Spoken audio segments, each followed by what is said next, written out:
G'day folks, and welcome to Uganda and Kampala Road. And this is really a bit of a whinge, to be honest with you, and I don't normally do this, but faulty goods. I've had quite a few this year, and anybody who's watched my videos will know that I've had a few problems with items arriving and being faulty. And my latest example is this. A Class 31 TTS sound decoder. And I ordered this in April, pre-order from Hatton's, and it was scheduled to come out I think in August, but didn't get released till, I don't know, September.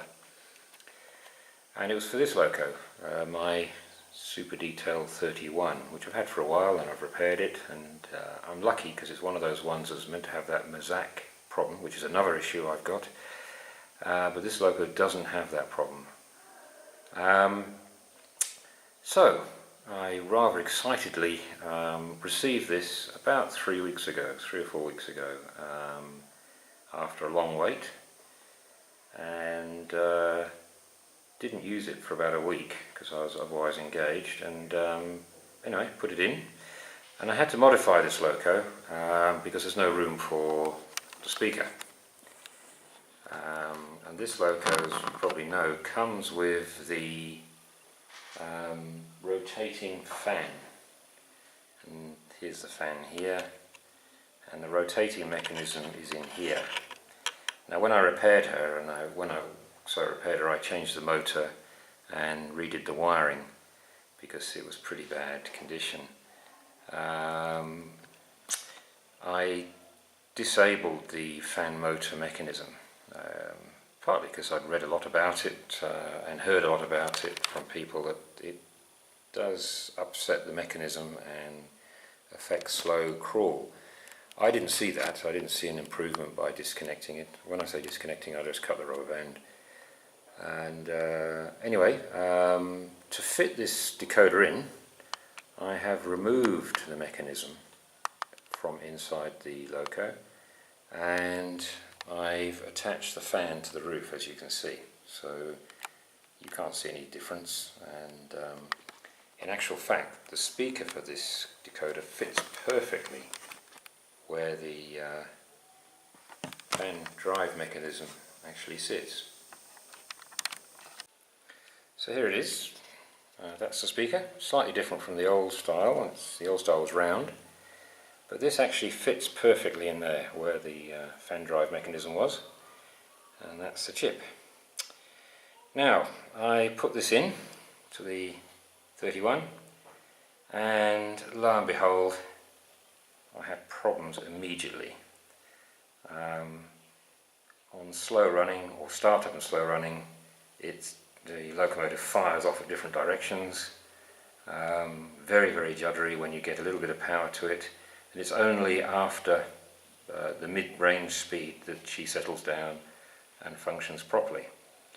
The sound is great, I have to say. I really like the sound. Having said that, I'm not very experienced at all these sound locos. So I thought, oh God, what do I do now?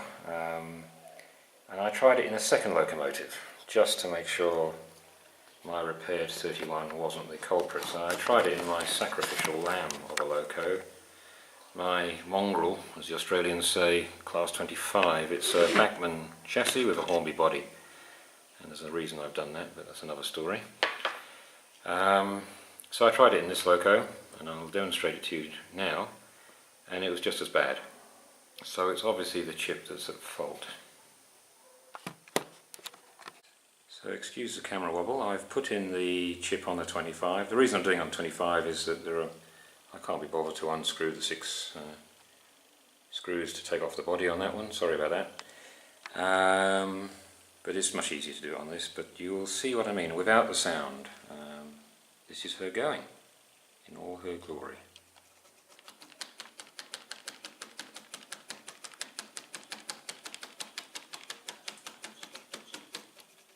Painful. That's in reverse. You guys are going to get travel sick.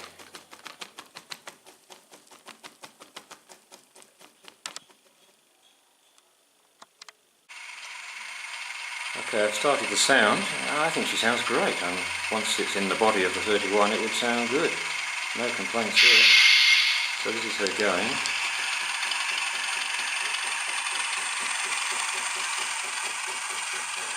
And it's the same in both locos.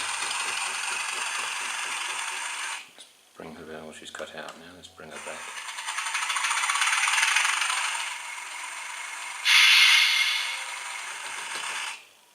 Yeah, she's cut out. Let me give her a...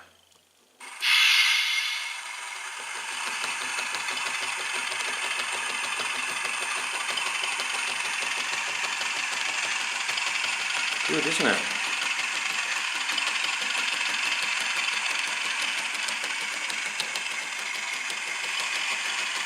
Once she gets up to medium speed, she's okay. Oops.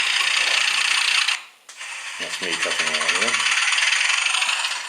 Okay, so what I did was, put you back up there. I contacted Hattons, who I got this from, who were very good, and told me to reset on CV8, which I did a couple of times. CV8 setting 8. And as you can see, there's no improvement, so they've agreed to take it back. Now, as you know, I'm not whinging unnecessarily, but that's difficult for me, and I went back to them and said I really don't want to send it back because it won't get there from where I live, and they have agreed that when I go to Australia or the UK next, I can send it back from one of those two locations, with an explanation obviously inside and the email trail, and they will send out a new one to Uganda for me. Interestingly, they said it's covered by their 6-month warranty. Now, I know for a fact that in Australia, which is based on English law, it's a 12-month warranty, and in some cases it's a 2-year warranty, so I'm not sure where the 6-month thing came from, and even that is, even if a shop claims there is no warranty on it, you are protected under consumer rights. Anyway, that's by the by. So they've been very good, and when I next go overseas, which is shortly, I'll be able to send it from that location. But it brings up the question, this is the second TTS decoder I've ordered and received, and it's the second one that's gone wrong. And I've had other things arrive here that have gone wrong, and I've noticed other people have as too. I subscribe to Mike's Models, a really nice channel, very, very detailed, Mike and his father. And he's had rotten luck this year, with locos and all sorts of things gone wrong from product to purchase news. So surely the manufacturer has a responsibility to make things that are fit for purpose. And I've seen that this new Duchess, Coronation Princess class loco that's come out has its issues, as does the H class. And I mean, when does a manufacturer get called into account? Is it 5% reject? Is it 20% reject? Are they receiving 30% reject problems? Surely we, the consumer, should be able to demand something from the manufacturers. I'm not naming names, because my problems have been with all the manufacturers I've ordered from this year, including Pico, and my missing water spout. But there's got to be a point where there must be some sort of association, the model railroad fraternity, that calls manufacturers to account on this. I mean, it's big money now, these things. I mean, sure, I can imagine anybody watching this video that makes the really expensive ones of these, you know, the £120 ones, will say, well, you pay the money, you get what you get, and for 30 quid, what do you expect? But that's not the argument. There's a principle here, and it also puts me off ordering a £130 decoder where I live, because if it goes wrong after a couple of months, what happens? Got to send it back, got to do this, got to do that. So yeah, this is my win. I'm pretty, I was going to swear then, but I won't. I'm pretty cheesed off with this. As I said, 100% failure rate on TTS at the moment. It'd be interesting in people's comments, or what they think, and should there be sort of some movement to force these manufacturers who are mass producing in China cheaply to improve their quality control. Maybe the attitude is that, okay, 20% write-off, we can weather that in our margins. 20% is big. If the aircraft manufacturers got it wrong by 20%, we wouldn't be flying anywhere, would we? So, I don't know.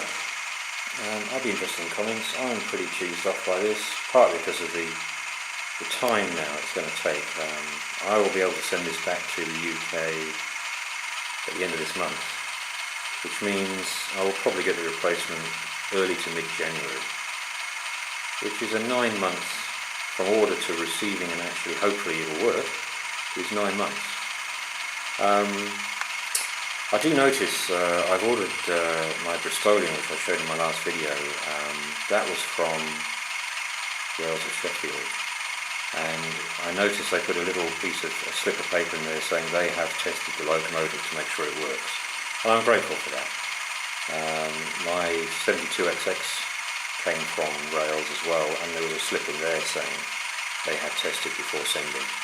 So that's good, and I am grateful for that. So I realise everything can't be tested, but it's not the retailer's fault. It really is the manufacturers who've got to be called to account, I feel. I will stop there. Thanks for watching. If you suffered this video, I really appreciate it. And I'm going to pick up my bat and ball and go home. Cheers for now. Take care.